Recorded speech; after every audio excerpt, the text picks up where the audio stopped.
Crew Pros, your single source for high-quality, affordable home services. If you are remodeling, repairing, or replacing, Crew Pros are the professionals that can do the job no matter the size. If you are thinking of remodeling your kitchen or bath, needing a new HVAC system, plumbing repairs, flooring, or a complete roof replacement, call Crew Pros. Crew Pros, proud sponsor of the Grizz 901 podcast. Memphis. Nothing but Memphis. Everywhere we go, it's Memphis. Memphis, Tennessee, the beautiful land in the world. And I'm thankful for this guy who tweeted and said I don't have that fire in my eye no more. That game right there was for him. That's what I do. I prove people wrong each and every night, and that's for him right there. Hi, this is Tom Izzo at Michigan State, and you're listening to Grizz 901. What is up, Grizz family? We've killed the king again. We've taken over the Grizz 901 podcast. The weekday boo got mad that he got replaced last week, and so here I am deciding to lead the charge this week. But excited to be back on here. I missed being back on here with you guys last week, but we have got quite an eventful, at least planned an eventful show. We'll see how eventful it actually gets. But I brought on two of my favorite guys. They're going to be talking about a little bit of stuff they got going on outside of this specific podcast, still part of the Grizz 901 network, though. Luke and Chris. Chris, how we doing, guys? I'm good, brother. I'm happy to be here. It's a good day. Grizz won last night. That's a plus. Victory show. That's what I'm talking about. Chris, we had some technical difficulties, but you're here now. How you doing, man? Man, it seems like every time I'm doing anything technical, I get difficult. But it's all good. It's all good. Like Luke said, the Grizz win last night. I'm getting over some kind of bug, so I'm kind of getting on the other side of that, so I ain't got no complaints, bro. I'm good. How y'all doing? I mean, how you doing, Nate? Victory show. Victory Wednesday, Thursday. I don't know what day of the week it is. I'm just surprised I still have a job, but happy to be here with you guys, man. It's always good to be on after a Grizz win. And I know you guys have a lot going on with your podcasts you released earlier in the week. So for anyone who is unawares, we actually have a new podcast in the Grizz 901 podcast network, the No Bluffing podcast. They released their debut episode yesterday. It was awesome. We're going to get into the parts that I disagreed with, but I thought that it was still awesome. But guys, tell us a little bit about that. Chris, I'll sort of let you take the reins if your computer's going to be able to handle it. But just tell us a little bit about No Bluffing, sort of what it is, what it's going to be, how it's going to be a little bit different than this, and what your plan is with it going forward. Yeah, it was my baby, man. It was a brainchild I had for about a year. I think I brought it to you and Daniel probably about when we first got with Grizz Lead or whatever, and just kind of some things wasn't lining up, and finally they did line up, and it was time to go. I didn't want to really wait, a little bit long. I know it was a little late getting started in the season, but luckily we're not too far in. But I mean, the name speaks for itself. We just want to have completely honest, raw, unfiltered, but slightly filtered analysis, and just break down how we feel about the team, man. And that first episode, if y'all got a chance to check it out, we will be releasing some of the video content constantly on YouTube, but the audio is fully out, and it's a different, format for podcasts that I've, seen with Grizzly Media. So check it out. Tell us how y'all feel. If y'all like it, some things y'all don't, dislike and things like that. We open to definitely getting critiques, but I appreciate Luke and Nicole coming on, because they are, like, we all have like three dynamically different personalities, but they mesh so well. And I'm just excited to, see where it goes from here. So like I said, y'all definitely tap in with us, and, we'll have Nate and the crew on at some point, as guests, because, we all family here. So yeah, that's pretty much it for me. Better have me on. I'm just playing. No, listen, it was seriously, it was a ton of fun. Listened to it yesterday, finished up listening to it this morning. Ton of fun. Listened to them from a different perspective. Like Chris was saying, you have three different personalities coming in, but you can tell they all love the Grizz. And so it's a fun podcast to be on. So they definitely say a little unfiltered. Daniel isn't here today, so this is going to be pretty unfiltered. This will quickly devolve into mayhem. But as we get into that, before I get into any of my tangents, as always, we are presented by Zake Jaworski State Farm, where they treat you like family. So if you need any kind of insurance, life, home, auto, insuring jewelry, which Daniel always makes sure to bring up. And once I got married, I figured out that was a real thing. They got you covered. So head on down, see Zach Jaworski, State Farm. Terrible ad read. I can't make fun of Daniel anymore. Zach Jaworski, State Farm. Tell him the Grizz 901 crew sent you. He's going to get you taken care of. But I'm going to get on a little bit of a monologue here, guys. So I'm going to make myself the big screen. Oh, I made Luke the big screen. I'm going to make myself the normal screen because I can't figure out the screen. So before we get into anything going on with the No Bluffing podcast, before we get into the state of Grizness that we want to hit on later on, I have got to address the state of Utah. Utah, I don't know what it is, but y'all have to do better. I have been to 4 Jazz games now since I've been a resident of the state of Utah. 3 of them, I have had an incident with another fan. 3. Now listen, I am a acknowledged temperamental guy. My emotions can get the better of me. I'm aware of this, but I also spent 18 years of my life, it feels like, in a college locker room, baseball locker room. Not a college locker room. That'd be weird if I did for 18 years. A baseball locker room. I have been a fan of sports for years. I've been to games in Atlanta. I've been to games in Mississippi. I've been to games in Florida. I've been to games in Denver. I've been to games all over the country that were opposing fans' arenas without incident. All of them without incident. And 75% of the games that I've been to have gotten obscene enough where I felt like I needed to say something in Utah. The self-awareness is astounding. We saw, it went pretty viral, a lack of self-awareness amongst some Utahns over the weekend for Halloween. And I've got to be honest, it's rampant. I run into this stuff every day. And I just, the state of Utah, if it gets to the point where I think that you're being vulgar enough, I'm going to say something. I mean, really, I'm going to say something because of how vulgar you're being. This has gotten absurd. So, state of Utah, do better, be better. I want it to be fun to go to these games. I don't want to go to these games. Other fans shouldn't go to these games and be wondering, are they going to have to sit there and like avoid conflict because they're rooting for the other team? All right. Listen, I could even go to a game in Philly and they're going to yell and scream at me, but I don't feel like it'd be bad. Like, I love the back and forth. I want to poke at you. I want you to poke at me. Loser buys beers after the game. That's how it should be. It shouldn't be this, oh man, I really have to make sure, like, I have to watch out for my wife when we go to these games. Utah, get some culture, do better. Now, on to tirade number 2 that is related to Grizness. Y'all were out of pocket talking about Dillon Brooks yesterday. Y'all were out of pocket. And so I'm gonna let you get to it. And listen, I'm also fully aware of the Dillon Brooks conundrum. Even if you love Dillon Brooks, you hate Dillon Brooks. That's part of the Dillon Brooks relationship. But now it's gotten so far towards we're going to throw Dillon under the bus. It's absurd. So we're 5 games in. 5 games into the season. Luke earlier, before we got on here, said, I just need 2 games in a row. I'm like, he's only played in 5. He's only played in 5 games this season. But here are some stats before we get into this. He is 3rd on the team in field goal attempts per game, behind Ja and Dez. That's exactly how it should be. That's exactly how it should be with Jaren out. Zaire is the one we said before the season maybe could leapfrog him. No, not yet. Y'all had the whole echo chamber on No Bluffing yesterday. We're going in now. 3rd in field goal attempts behind Ja and Dez. Exactly where you want him to be. He has been at most in a game 2nd on the team in field goal attempts in a game. At most, including the game where Dez was out. And on one of those, he was on a heater in Utah, and he still didn't take as many field goal attempts as Dez.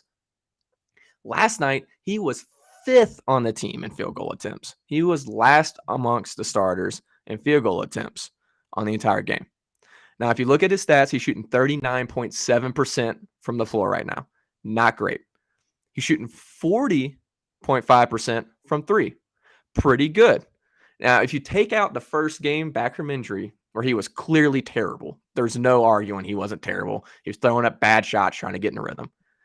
He is now shooting 45.4% from the floor and 50% from three. 45 from the floor, 50% from three. That is better percentage than Desmond Bane on both accounts. And he's also turned the ball over less than Desmond Bane per game. All of those stats say that Dillon is doing what we asked him to do. Now, am I saying that he's going to be a better shooter than Desmond Bane? Obviously not. My point is we are 5 games into Dillon Brooks' season, and we're already saying all this stuff when actually the numbers say he's doing what we asked him to do. He is doing what we asked him to do. We said, take a step back. We want you being 4th on the team in shots when Jaren is there. Jaren's not there. He's 3rd on the team in shots, and he's closer to 4th on the team in shots than he is to 2nd on the team in shots. He's not turning the ball over, and he's shooting a high percentage.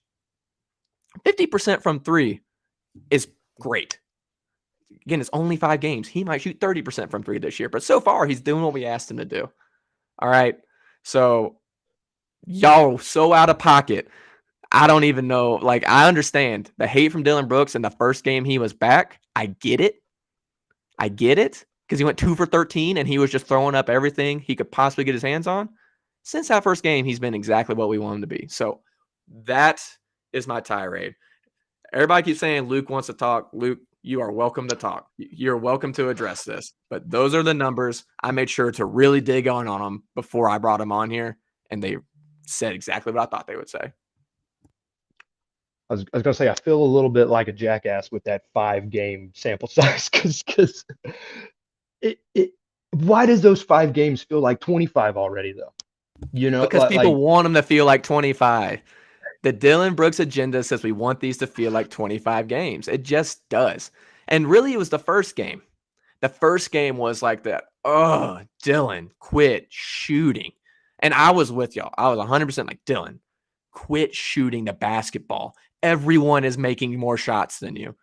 But since that first game, it has not been the case. It just hasn't. The first game was terrible. Every game since has been what we want. I would really like last night. I thought last night was my ideal Dillon, playing awesome defense. I mean, he had Simons locked up. Like it took Simons up until the 3rd quarter to really get cooking. Like he was playing great defense, only not shooting the ball, only shooting it when he knew he had his shots. Like if we could get that Dillon every single game, I would be happy. I mean, and even the loss against, was it that first loss against Utah where he was just on a heater, where he went off for 30? I would even take that Dillon. But it's like the Dillon in that second loss against Utah and the Dillon in the win against Sacramento. And I got to remember it's 5 games. I can't believe it's 5 games, Nathan. You said 5 games, and I was like, no. It's been at least 25. But well, and I will say you're not the only one feeling like that. I had somebody, I can't remember who it was, say something to me last night on Twitter that Zaire was way better than Roddy at this point in the season. I'm like, no, we're only 8 games in, and Zaire was pretty lost. So this is a general feeling. And listen, I get it too. I'm like, man, after the second Utah game, I was like, man, this team might be in trouble. And I had to look back and be like, yo, this is game 7. We're okay, right? Yeah. Take a breath. But I think it's important to point that out. In all seriousness, we are 7 games in. But sorry, I didn't mean to cut you off. I just want. Well, no, that's those shooting numbers are insane. Right? Like those are much better than I was expecting. I'm looking at it right now, and it's those much better than I was thinking. I think everyone got stuck on game 1. Everyone got stuck on the game 1, 2 for 13, 0 for 5 from 3 performance. And we're like, oh, same old Dillon. And the same old Dillon since that first game.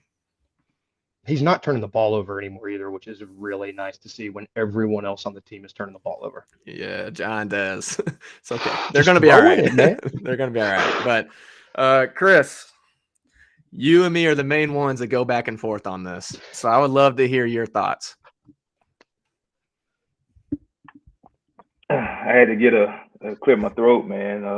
Want to make sure I don't get caught up when I'm talking. I give you last night. I give you last night. But again, I'm not one of those people that's gonna go off of one game. So I'm not about to say that Dillon is turning a new leaf. I'm not giving y'all that. I'm not giving you that, Nate. I'm not giving Black Lives in the chat that, and I'm not giving anybody in Grizzly Twitter that's saying that. No, like he has not turned over a new leaf. He has not bought in yet. Like y'all, we can't say on one hand, oh, it's 5 games, it's a decent sample size, and then we turn around and say like we can't have it both ways, y'all. I'm just gonna say that. Like it's just 5 games, and on top of that, 2 of those 5, if we look at the stats, which was the first 2, were terrible. Last night, again, 9 points, 3 of 7. That's a Dillon game for me. And if we're gonna be honest, if we go back to the No Bluffing podcast, I did say that the perfect role for him, like we've always said, is 3 and D. Like guard the best player on the team, on the other team, stay in the corner, hit threes. His 3-point percentage is good. Like if he sticks to that role of that, I'm cool with him. But it's like we can't sit here and say one game, this is what Dillon has bought into, because that's not true. Like it was 2 games ago, I want to say, in Utah, when we got an offensive rebound, got kicked out to him at the top of the 3-point line. Ja Morant, either the game that Ja played or it was the game that Ja didn't play and Desmond was next to him. I want to say it was the one that Ja played, though. Ja's right next to him. And instead of like resetting, we got a whole new 14 seconds to do whatever. He bends his knees like he does when he shoots inward, that awkward stance that he does, and lets it fly. And I'm like, bro, we got 14 seconds. Ja Morant is right next to you. That was not a great shot. Like, you can't change his mental. Like, it's not happening. So for one game that he just so happened to play great, good job, Dillon. Like, we all know my thoughts that I had about Santi Aldama this past offseason. Like, I was really big on, like, he's going to have to prove it to me that he's an actual rotation NBA player. That's a guy that's done something consistently. Like, if you look at his body of work in the summer league, I was still iffy on that because it wasn't like actual NBA rotational players, but he did have a great summer league. And then you bring that over into the preseason. And then now we are almost 10 games in. He's been pretty consistent from summer league to now. I can say that's a large enough sample size to say Santi Aldama is not a finished product, but he's going to be consistently what he's been. Dillon Brooks ain't gave me that yet. I'm talking about 2020 to commit to this role. Dillon ain't showing me that. I'm not going off one game. I can't. Like, his irrational decisions just don't make sense to me. So I'll give him last night. Perfect role, perfect game that we need him to play. But I told Luke Prepod, like, even the game before last night, when that first play of the game, he went and made that crazy layup. I said, oh, Dillon's gonna go nuts. And not in a good way. If he made an and one and start the game like that, he's about to go crazy. Now, granted, he did calm down a little bit, but like, I'm not convinced yet, y'all. And again, the amount of money that he's gonna command at the end of the offseason, I believe he's gonna at least want around 18 million plus for what he gives us or what he needs to give us. Now, one more thing, I'm sorry, y'all. I put a tweet out there last night that I was watching a particular player's style of play. I sat there and watched Dillon Brooks play defense the whole game. This whole notion that he's this just locked down, shut down defender, you can really teach what Dillon does. Because most of the time what he was doing with Anthony Simons was just denying the ball. It wasn't nothing like crazy. Anthony still came with 31 points last night, so he didn't shut him down. Like, okay, like Zaire can do exactly what he does. So if we got somebody to compare to the things that he does, it's just I don't feel like he's that important for our future when we got Ja, Dez, Jaren, and then whoever else coming behind him with these rookies. That's just my personal opinion. I didn't mean to take up that much time, but like Black Lives, nobody's a lockdown though. But we show and Grizz Twitter make it seem like Dillon is. We really do. And he's not. Right. I agree. Nobody's not, but he's not. But I'm gonna stop. I'm gonna let it I got okay. First off, I would say as far as you're not buying in after 5 games, I'd say that's completely fair. I want to see more from Dillon more consistently too. I think what I have seen, again, from we all have our biases coming in. I've seen stuff that makes me think, yeah, he might actually be buying into that role. I've seen stuff that says, okay, he's trying to be more efficient. He recognizes he's not Ja, he's not Dez. But 5 games in, it is too early to say that. As far as the defense goes, I actually agree that you can teach that to players. You can teach them to defend how Dillon Brooks defends. You can teach the mentality where people actually do it. There's a reason you have super athletic incredible players who can't defend, but they could defend if they really tried. And Dillon is a guy who just buys into that. He says, okay, I'm going to do this. He takes pride in doing that. And that is something that's not built into everybody. So I think that's the difference with Dillon is he brings the mentality that is ready to do that. I agree. I don't think he has some spectacular skill set. I don't think he is this amazing natural defender like a TA was, right? But I do think he brings the same mentality as TA. And that is increasingly hard to find in a scorers league and a league that is defined by highlights and offensive firepower. So those are my two things there. I agree with the sample size, but that's why I thought you guys were so out of pocket. Because the sample size is so small and the numbers say Dillon is what we want him to be so far. So we will see. But just like it's too early to say Dillon Brooks is the franchise cornerstone bought into his role, it's too early to say, send that dude out of here. He's terrible. He's still taking all these terrible shots, right? Like he took, listen, I watched the game last night too. He took a couple of shots. I'm like, Dillon, I don't want you taking those shots. But for the most part, they were in rhythm shots, even the ones he missed, where I'm like, that's a good Dillon look. And he only took 7 of them. Again, 5th on the team in field goal attempts. But too early in the season to say on any of it. Got to stay off Dillon Brooks' back. Got to stay off of our rookies' backs too, guys. This is less to you two and more so to Grizz Twitter, Grizz Nation. Be patient with the rookies. We're 8 games in. We are 8 games in. I saw some stuff on David Roddy. I sat there and I said the game's too fast for David Roddy. I agree. And I'm the one who thought he looked more ready in Summer League and preseason than I thought Laravia looked. And I've been proven wrong by a lot. I was definitely wrong on that. But still, preach patience. Like, he doesn't have to be ready. Just like Laravia didn't have to be ready. Preach patience. These guys are not supposed to be playing this much right now. All right, they are not supposed to be doing all this work that they're having to do with all these guys out. The Grizzlies aren't whole. But I want to hop into state of Grizz after week and a half or 2.5 weeks, give or take, of gameplay. And I want to start off with you, Luke, because Chris and I have monologued back and forth enough at this point. What's have you seen that you really? Let's go bad news first, good news second. What have you seen that you really haven't liked from the team so far? And what have you seen that you're like, this is promising? I have not enjoyed. Well, I don't even.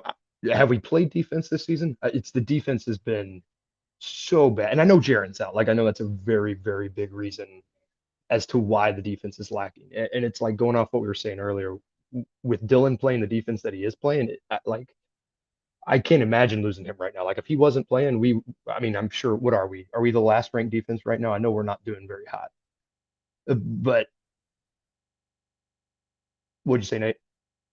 Oh, my bad. I thought I was off mute. We were dead last before last night's game. I don't know after last night's game. It's just I do not like seeing that, Coach Jenkins doesn't either, man. Like he's calling these timeouts. If he doesn't like what they're doing, he calls timeout immediately. Like he is not taking any of their shit. Like he's not taking any of it this season. I'm hoping, and when Jaren gets back, the defense is going to get better. That's he's an all defense guy. Like that's gonna get better. But right now, I mean, last season was the same way. We started off really bad defensively, and it makes my stomach drop to see it again. I know it's going to change, but right now that's my biggest cause for concern. The thing that I've been most pleased with, honestly, man, I love what Jitty's been doing. When we gave him that extension, I wasn't worried, but it showed that they had a lot of confidence in him. And not that I thought it was going to be misplaced, but he has proven them right and then some. Like he's taking shots. The shots are going in. He's doing Jitty things all across the board. He's getting boards. The dude is rebounding like crazy. He's one of my favorite players to watch. And they're running more stuff for him now with Melt and Slow-Mo out. And I've really enjoyed seeing the way that he's contributing. And he's just going to get better, man. Like the more minutes he gets with these guys, he's just going to be a more integral part of this team moving forward. And I can't wait to see it. He does all the little things, dude. All the little things. It's fun to watch. I love his quick trigger too. I think I put some out there last week, but that dude, when he shoots it, it's out of his hands crazy Yeah. fast. It's perfect to be Yeah. next to Ja and next to Tyus, honestly. It's a good fit. So I'm with you on that. I think the defense is definitely a talking point. But before get into anything else, Chris, same thing to you. What do you I won't say hate. What concerns you and what do you love? We'll do love. We don't do hate on this show. Yeah, it's enough of that out there. We're good on that. What I love, man, is just kind of like what Luke was saying. Like, again, I preach and applaud Coach Jenkins for the job he's doing. People been on his back, since day one. Like, he'll have a good, sample size of games of making, good calls and stuff, and then he'll have maybe one or two bad ones, and then people ready to, fire him. And he's shown us enough that he's the right guy for this job long term. He has the locker room behind him, his star players behind him.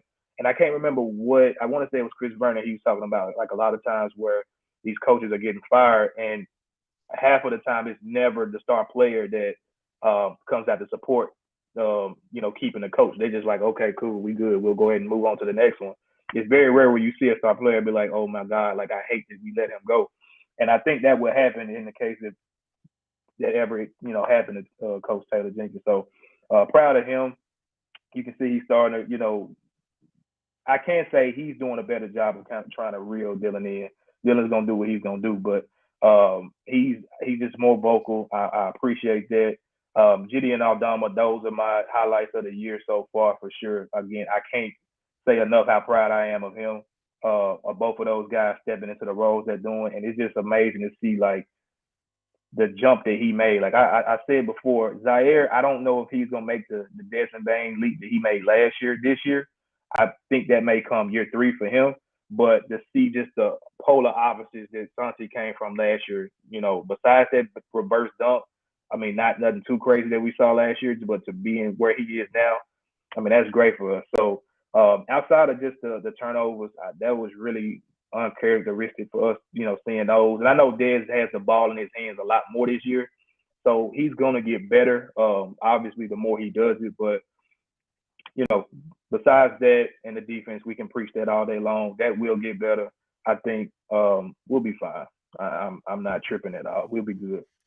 Yeah, Dez has been asked to do a lot more this year, and that's going to be part of their long-term plan for what they're going to look at come end of this season, playoffs, looking ahead, him handling the ball a lot more. And it's definitely something he's gotten a lot better at, but something he still has quite a bit of growth in that and really learning how to, I think, stay under control. I think he has the skills. He just gets a little bit ahead of himself sometimes, but even in that regard, he's grown a lot. And shout out to the chat. We got Daniel's thing pulled up here, but thank you guys for engaging. Y'all are saying so much I actually can't keep up. I just sort of look over and see a comment that agrees with me, followed by one that adamantly disagrees with me, and that's what I like to see in there. So love that. And yeah, listen, we all love Taylor Jenkins. This is a Taylor Jenkins love podcast. Love the guy.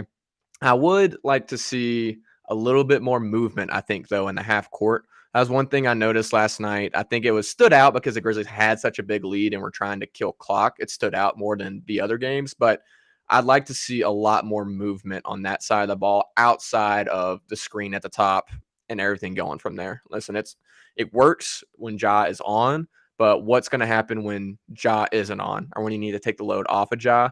You just need a little bit more happening. And in those late game situations, they dig themselves into a hole. And I think there's a reason we see a theme of teams sort of coming back from deficits end of the game against the Grizzlies because they take their foot off the gas and they aren't scoring, which means they aren't going to be flying around not only on offense but on defense, and it just throws off their entire game plan, right?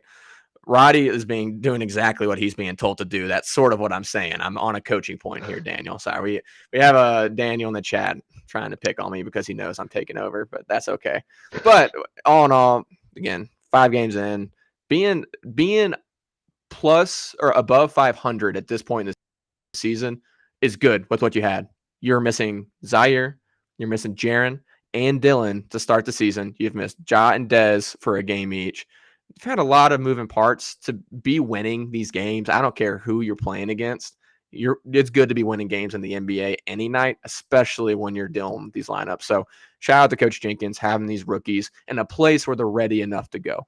And I'm with you guys about the defense. Listen, I think Everybody knows that. I think that Jaren's going to be a big piece of that. Jaren and Zaire are two of your top 3 defenders, maybe your top 2 defenders on the team, and both of them are out right now. And that's a huge hit to them. I don't think them coming back solves all the problems. I think we saw last night what the real problem was, which was guys were not on a string like they were last season. They were not on a string. They were not rotating. There was confusion and there was no communication, which led to Kelly Olynyk hitting about 17 threes while I'm up in the nosebleeds, just crying myself to sleep. So that's the biggest thing is communication. Again, you're bringing in guys who have not played together. You're playing 2 rookies a lot of real minutes. It's a lot of adjustment in that regard. So I'm not super worried about it. I also don't think Jaren and Zaire automatically solve all that. But I think we saw steps taken against Portland last night in an ugly game, an ugly win. The defense really held up. So that's big. As far as stuff that I love, Laravia has been so much better than I thought he would be. So much better. He is more ready on defense. The game has not sped him up. He's knocking down shots. I've loved everything I've seen out of Laravia. We've already talked about Aldama. Konchar's been awesome. But listen, this is going to be a really easy take, but an honest one. The Desmond Bane leap is insane. It's nuts. Yeah. It was one of my preseason predictions was that he was not going to take a leap in points because I thought that there was going to be Jaren's going to be there. Zaire's taking more shots. Dillon's going to come back and take shots. Obviously, the Zaire and Jaren thing could be an excuse for me. Oh, they're not there to take those shots. It's not going to matter. I put it out right before the season started. I was like, preseason prediction, I will be wrong on. Desmond Bane is going to take a leap in points. And it's after a struggle to start the first couple of games. My God, the dude is awesome. It's awesome. I think he's going to be an all-star this year. I genuinely think he's going to be an all-star this year. I love it. I love it. We were talking about that too. Who do you trust more to go and get you 30? Like outside your superstars, who do you trust to go and get you 30 night in, night out, night in and out? Bane is at the top of that list. I think I'd agree with that. It depends. It sort of depends on what you're defining as superstar. Yeah. Because you have that sort of thing. But yeah, I'd say Bane's up there. Simons, who we just saw last night. Yeah. I take Simon points every chance I get. That dude can light it up. Bane, yeah, I'm not prepared to go into a full conversation of every shooting guard in the league, but I can't think of one I'd rather have, including Klay Thompson. And that's not a biased Grizzlies thing. I would much rather have Desmond Bane right now than Klay Thompson right now. Obviously, I'm borderline. I would rather have Bane than Pete Klay at this point. That's a homer take, but it's also a take that I put thought into, and I'm actually like, that might not be as homery as I thought it was to start off. Well, think about it. Desmond can put the ball on the floor. Yep. Klay, that's the difference. Spent most of his career going off screens. And don't get me wrong, if Desmond can just incorporate that into his game too, like it's a wrap. Well, and I'm not here to say Bane is a better shooter than Pete Klay was a shooter. He's getting to a point where I'm like, we're starting to have a conversation. But I still say peak Klay shooting better than what we have from Desmond Bane right now shooting. But all around game, I'm taking Bane. It's awesome. Anyways, I didn't want to leave this podcast without saying that I love that. And also the team's doing awesome, man. To be a winning record this early in the season with the moving parts you have, it's a great start to the season. So I'm super excited about it. Super excited to be moving forward. And something else that we're super excited about, Zach Jaworski, State Farm. We already talked about him earlier in the show. That was a great transition, by the way. I'm really proud of myself for that. But Zach Jaworski, State Farm, his information is down here at the bottom. Again, if you need life insurance, home insurance, auto insurance, insurance for your jewelry or your wife's jewelry, guys can have jewelry too. That's okay. Any of that, go call Zach Jaworski. They're going to take care of you. They're going to treat you like family. Serve in the greater Memphis area. They are happy to get you taken care of. Be sure to go see them. They're good guys. Daniel has everything insured by him. And if he's willing to give Daniel insurance, he's willing to give you insurance. So be sure and go check him out. But with that, guys, we have a bit of a shorter show today because I know each of us has a little something we have to get to after this. But any predictions for the rest of the week? I don't even know. I'm not sure I know who all they played. the rest of this week. They got Hornets, And Wizards. then the Wizards on Sunday. Oh, that's it. They really only have one game this week against the Hornets after this. But we'll count the Wizards on Sunday against that. So coming up, Hornets, Wizards, both at home. Finally, the Grizzlies have a 3-game home stretch coming up, which I know they've got to be thankful for after being on a West Coast trip for as long as they've been. That was a long road trip. But predictions against the Hornets and Wizards. Hornets, a team that I will be upset if the Grizzlies don't pull a win out in that game. Wizards, a team that I think the Grizzlies should beat, but has actually been playing pretty well. They've been putting together some good games. But coming from you guys, starting with you, Luke, any predictions on these 2 games coming up before we are going to be able to get out our next podcast? I think it's 2 dubs, 2 easy dubs. I mean, I think the Hornets could make a run for worst record in the league by the time the season's over. So I think that'll be an easy dub. And I mean, the Wizards are frisky, man. Like, I think Beal got that bag, and he's not really playing, like 100 all the time. But like, they got a good team. They got some hoopers on that team. But I still think we pulled the dub. I'm like you. I'm going to be upset if we lose it, but I think we can win them both. Yeah, Hornets, worst record in the league and in the courts. All right, Chris. Chris, what you got for these next 2 games coming up? Dang, that was funny right there. I ain't gonna lie, Nate. The Wizards game is the only one that kind of, sort of. I'm not even gonna say worries me. I'm not 100%. I'm gonna say I'm probably about 80% that we'll get that game out. But if Porzingis plays, we know he gives us fits when Jaren is there. So if Jaren is not there, the good thing about Santi, he's mobile big, so he can step out there with him a little bit. As long as he's not going for his pump fakes and stuff and getting fouls, he can stay in the game. I think he will be okay. But I think we go, 2-0. Man, LaMelo's not playing with the Hornets because I think that always gets Ja going. Like, I think they're cool with each other, but they both are just like super like overconfident guys. And I think the smack talk that they have on the court, just makes some games a little bit more intriguing. But I think they pull both of them out regardless. Yep, I think the Hornets game's a win. I actually think they split these next 2. I think they go 1-1. I think that they are a better overall team. Better overall team than the Wizards, but the Wizards are the type of team that give them fits because they have players that are really long and really skilled in Porzingis and Kuzma.